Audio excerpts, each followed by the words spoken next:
సంస్థలపై బీఆర్ఎస్ చేస్తున్న దాడిని ఖండించారు మైనంపల్లి హనుమంతరావు. మరోసారి ఎవరిపైనైనా దాడి చేస్తే తాము నమస్తే తెలంగాణ టీ న్యూస్ ఆఫీసులపై దాడి చేస్తామని హెచ్చరించారు. ఎంతమంది పోలీసులు వచ్చినా ఆపలేరన్నారు. యూట్యూబ్ ఛానల్స్ కు డబ్బులిచ్చి తప్పుడు కూతలు కూయిస్తున్నారని మండిపడ్డారు.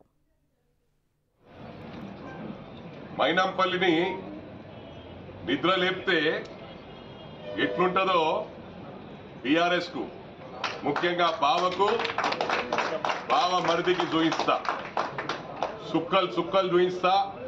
ఈరోజు యూట్యూబ్ ఛానల్ పెట్టుకొని కిరాయి వాళ్లకు 10 లక్షలు 5 లక్షలు ఇచ్చి మాట్లాడిపిస్తున్నారు.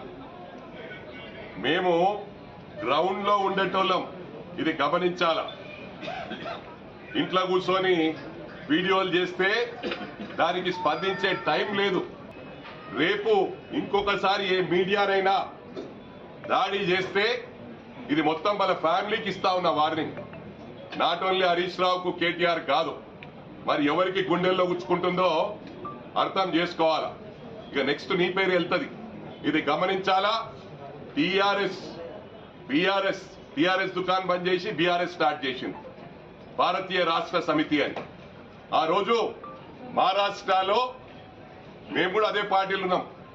ఎందరో జీవితాలు, పుట్టుక నుంచి బీజేపీలో ఉన్న వాళ్ళను, పుట్టుక నుంచి కాంగ్రెస్ లో ఉన్న వాళ్ళను మీకు అది పడగొడతాం ఇది పడగొడతాం అని చెప్పి వాళ్ళ కలర్ ఊసి వాళ్ళ భవిష్యత్ అంతా నాశనం చేసిన ఘనత ఈ బీఆర్ఎస్ దక్కింది. మళ్ళీ అలా బీఆర్ఎస్ పోయి ఆంధ్ర తెలంగాణ ఫీలింగ్ తెస్తా ఉన్నారు. మాకు ఎలాంటి ఫీలింగ్ లేవు. తప్పకుండా ఇది దృష్టిలో పెట్టుకోండి బీఆర్ఎస్ వాళ్ళు. ఇంకొకసారి దేనిపైన దాడి చేసిండ్రు అనుకో బిడ్డ, మీ టీ న్యూస్ మీద, మీ నమస్తే తెలంగాణ మీద రాష్ట్రం పోలీస్ మొత్తం ఉన్నా ఎవరేం చేయలేరని చెప్పి కూడా